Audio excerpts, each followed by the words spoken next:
ఈ నెల రాశి ఫలితాలు మనం మాట్లాడబోతున్నాం. ఇప్పుడు సెప్టెంబర్ 2024 ద్వాదశ రాశులకి ఎలా ఉన్నాయో చూద్దాము.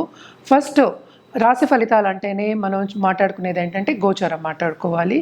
సో ఏ గ్రహాలు ఎక్కడ ఉన్నాయో ఈ నెల చూద్దాం. ఫస్ట్ మనకి కుంభంలోనే శని ఉన్నారు, అందులో కూడా వక్రగతి ఆయనకి నవంబర్ 15th వరకు అలాగే ఉన్నారనమాట.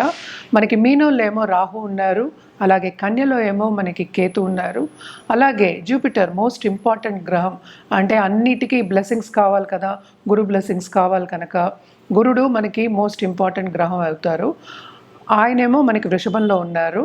అలాగే మనం చూసాము అంటే కుజుడు ఈ నెల అంతాను మనకి మిథునంలో ఉన్నారనమాట. అలాగే ఏంటంటే బుధుడు ఏంటి మనకి సింహానికి వస్తున్నారు, ఈ ఫస్ట్ వీక్ ఆఫ్ సెప్టెంబర్కి వస్తున్నారనమాట. అలాగే సూర్యగ్రహం మనకి 16వ తారీఖుకి కన్యకు వస్తున్నారు. అలాగే శుక్రగ్రహం కూడా మనకి second half of this month by September 18th కన్యకు వస్తున్నారు. సో కూటమి అనేది కన్యలో జరుగుతోంది. అంటే ఏంటంటే కేతుతో పాటు మనకి శుక్రుడు అలాగే సూర్యుడు కూడా కలిసి ఉంటున్నారనమాట ఈ నెల అంతాను. సో కొన్ని రాసుల వాళ్ళకి చాలా బాగుంటుంది, కొన్ని రాశి వాళ్ళకి మిశ్రమ ఫలితాలు ఘోషిస్తున్నాయి. మనం ఏ రాశికి ఎలా ఉందో చూద్దాము. తప్పక స్కిప్ చేయకుండా వీడియోని చూడండి. అలాగే ఈ ఛానల్ని సబ్స్క్రైబ్ చేసుకోవడం మర్చిపోవద్దు. ఇప్పుడు మనం మాట్లాడుకోబోయేది వృశ్చిక రాశి సెప్టెంబర్ 2024 రాశి ఫలితాలు ఎలా ఉన్నాయో చూద్దాము. వృశ్చిక రాశి వాళ్ళకి మాత్రం ఈ నెల చాలా బాగుంటుందనే చెప్పుకోవాలి. దేంట్లో కెరియర్ పరంగా అలాగే ఆర్థికంగా కూడా చాలా బాగుంటుంది. అలాగే స్టేటస్ కూడా వీళ్ళకి బాగా పైకి వచ్చే ఛాన్సెస్, అంటే స్టేటస్ కూడా ఇంక్రీజ్ అవుతుంది. అదేంటంటే వాళ్ళు చేసే పని మూలాన్ని అవ్వచ్చు, పిల్లల మూలాన్ని కూడా అవ్వచ్చు అనమాట. తప్పక చాలా బాగుంటుంది, ఎంజాయ్ చేస్తారు ఈ మంత్. చాలా శుభ సూచనలు కనిపిస్తున్నాయి వృశ్చిక రాశి వాళ్ళకి. ఎందుకంటే 7th మనకేమో జూపిటర్ ఉన్నారు, అలాగే మనం చూసామంటే 11th సంచారమేమో మనకి శుక్రుడు, అలాగే 10th లార్డ్ సన్ కూడా జరుగుతున్నారు. సో కెరియర్లో విస్తరింపు అనేది చాలా ఎక్కువ కనిపిస్తోంది. అలాగే మనం చూసాము అంటే మనకి మెర్కురీ కూడా మంచి పొజిషన్లో ఉన్నారు, చాలా బాగుంటుందనే చెప్పాలన్నమాట ఈ నెల అంతాను. అండ్ ఆల్సో శని ఏంటంటే రిట్రోగ్రేడ్లో ఉన్నప్పటికీను ఈ రాశి వాళ్ళకి ఏంటంటే మంచి సూచనలే, ఎస్పెషలీ తోబుట్టువులు వీళ్ళు కలయిక ఉంటుంది. అలాగే ఏంటంటే బాగా ఎంజాయ్ చేసే ఒక మంత్ కింద చెప్పుకోవాలన్నమాట. కెరియర్ పరంగా అంటే చాలా మంచి గ్రోత్ ఉంది. అండ్ ఆల్సో బిజినెస్ పీపుల్కి, ఎస్పెషలీ స్టాక్ మార్కెట్లో ఉన్న వాళ్ళకి, ఫైనాన్షియల్ మార్కెట్లో ఉన్న వాళ్ళకి తప్పక ఫైనాన్షియల్ గెయిన్స్ అనేవి ఎక్కువ కనిపిస్తోంది. కేతు ఏంటంటే సడన్గా డబ్బు ఇచ్చే ఛాన్సెస్ ఉంటాయన్నమాట. సడన్గా డబ్బు వచ్చే ఛాన్సెస్ ఉంటాయి వీళ్ళకి, సడన్ గెయిన్స్ అనేవి కనిపిస్తున్నాయి. సో ఇన్వెస్ట్మెంట్ జాగ్రత్తగా చేసుకోండి. At the same time gains అనేవి కూడా ఎక్కువ కనిపిస్తున్నాయి. అలాగే ఏంటంటే బిజినెస్ చేసే వాళ్ళకి, ఎస్పెషలీ పార్ట్నర్షిప్ బిజినెస్ చేసే వాళ్ళకి చాలా బాగుంటుంది. అండ్ ఆల్సో కొత్త పార్ట్నర్స్ వచ్చే ఛాన్సెస్ ఉన్నాయి. అలాగే కొత్త బిజినెస్ స్టార్ట్ చేసే ఛాన్సెస్ కూడా ఈ నెల కనిపిస్తున్నాయి అన్నమాట. జనరల్గా మనం చెప్పుకోవాలి అంటే వీళ్ళకి ఆర్థికంగా కూడా చాలా బాగుంది. అలాగే వీళ్ళకి స్పిరిచువల్ గ్రోత్ అనేది కూడా చాలా ఎక్కువ కనిపిస్తోంది అన్నమాట. గవర్నమెంట్లో ఉన్నవాళ్ళు, ఎస్పెషలీ పాలిటీషియన్స్కి చాలా బాగుంటుంది. మంచి కార్యక్రమాలు చేసుకుని అందరు మన్నన పొందుతారు. అలాగే పాలిటిక్సే కెరియర్ అనుకునే వాళ్ళందరికీ కూడా పదవి వచ్చే ఛాన్సెస్ కూడా ఎక్కువ కనిపిస్తున్నాయి. బాగుంటుంది, ఎంజాయ్ చేస్తారు, అన్ని శుభ సూచనలే. అలాగే కొత్త అసెట్స్ కొనుక్కోవడం కానీ, ఖరీదైన వస్తువులు ఇచ్చిపుచ్చుకోవడం కానీ జరుగుతుంది ఈ రాశి వాళ్ళకి.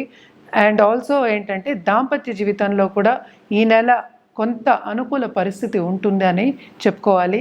అలాగే కొత్తగా పెళ్ళి కావాలి అనుకున్న వాళ్ళందరికీ పెళ్ళయ్యే సూచనలు ఎక్కువ కనిపిస్తున్నాయి. వాళ్ళకి తగిన పార్ట్నర్స్ వచ్చే ఛాన్సెస్, అలాగే ఏంటంటే లవ్ రిలేషన్షిప్లో ఉన్న వాళ్ళకి కూడా అండర్స్టాండింగ్ అనేది పెరుగుతుంది, చాలా బాగుంటుందనే చెప్పుకోవాలి. హెల్త్ కూడా ఏంటంటే అందరికీ, కొంతమందికి ప్రాబ్లమ్స్ ఉన్నప్పటికీను మెరుగుపడే ఛాన్సెస్ ఎక్కువ కనిపిస్తున్నాయి. అలాగే పెద్దన జీవన్లు కూడా ఉంటాయి. అండ్ ఆల్సో సపోర్ట్ సిస్టమ్ కూడా చాలా బాగుంది. వీళ్ళు ఒక కార్యక్రమం ఏదైనా చేసినా కూడా తప్పక వాళ్ళు ఈజీగా ముగించే ఛాన్సెస్ ఎక్కువ కనిపిస్తున్నాయి అన్నమాట. అండ్ ఆల్సో పై చదువులకు వెళ్ళే వాళ్ళకు కూడా ఈ నెల చాలా బాగుంటుంది. ఇది ఒక స్టెప్పింగ్ స్టోన్ కింద తీసుకుని వెళ్ళి చేరేది కొత్త యూనివర్సిటీలో కానీ లేకపోతే కొత్త సబ్జెక్ట్స్ నేర్చుకోవడానికి కానీ ఒక కోర్సులో కానీ చేరడం అనేది జరుగుతుంది. ఆన్లైన్ బిజినెస్ చేసే వాళ్ళకి ఎస్పెషలీ చాలా చాలా ఆపర్చునిటీస్ వస్తాయి.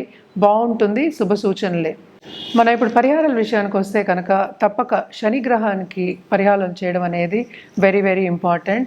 ఎస్పెషల్లీ శనికి ఏం పరిహారాలు చేయాలి అంటే 19,000 సార్లు జపం చేయడం, అలాగే దానం చేయడం అనేది ఒక పద్ధతి. ఇంకోటి ఏంటంటే నవగ్రహాల చుట్టూ ప్రదక్షిణ చేయడం, 108 టైమ్స్ ప్రదక్షిణ చేయడం అనేది ఎక్స్ట్రీమ్లీ ఇంపార్టెంట్ అన్నమాట.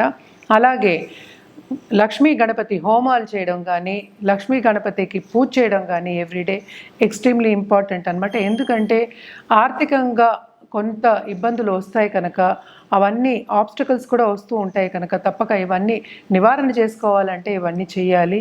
అలాగే ఏంటంటే పాలిటీషియన్స్ ఎస్పెషలీ దశమహావిద్యాలకి చేయడం అనేది ఇంపార్టెంట్. అంటే ఏంటి, కామాఖ్యకి వెళ్ళి పూజ చేసుకోవడం అనేది ఇంపార్టెంట్ అనమాట. అండ్ ఆల్సో మనం చూసాము అంటే మిగతా గ్రహాలకి ఎస్పెషలీ సూర్యగ్రహానికి మన అర్ఘ్యం ఇవ్వడం కానీ, అలాగే ఇంకోటి మోస్ట్ ఇంపార్టెంట్ మనకి ఏంటంటే మనకి గణపతికి అథర్వ శీర్షం చదువుకోవడం ఎవ్రీడే వెరీ వెరీ ఇంపార్టెంట్ అన్నమాట. అండ్ ఆల్సో ఇప్పుడు హెల్త్ విషయంలో ఇబ్బంది పడే వాళ్ళందరికీ తప్పక మహామృత్యుంజయ హోమం చేసుకోవడం ఇంపార్టెంట్. అండ్ నవగ్రహ హోమాలు చేయడం కానీ, అలాగే శాంతి పూజలు చేయడం కానీ చాలా చాలా మంచిది. ఇప్పుడు బిజినెస్లో ఎదగాలి, అలాగే పొలిటికల్గా ఎదగాలి అంటే ఒక పదవి రావాలి, స్టేటస్ రావాలి అన్న వాళ్ళకి తప్పక ఏంటంటే శనిగ్రహం అనుగ్రహం ఉండాలి, శని కాళ్ళని పట్టుకోవాలన్నమాట. సో తప్పక శనికి నవగ్రహ హోమాలు చేయడం కానీ, అలాగే శనిదానం ఇవ్వడం కానీ చాలా చాలా మంచిది. ఎప్పటికీ నేను చెప్పేది ఏంటంటే వృద్ధాశ్రమంకి వెళ్ళి అన్నదానం చేయడం అనేది వెరీ ఇంపార్టెంట్ అని చెప్తూ ఉంటాను. అది మాత్రం రెగ్యులర్గా చేయాలన్నమాట.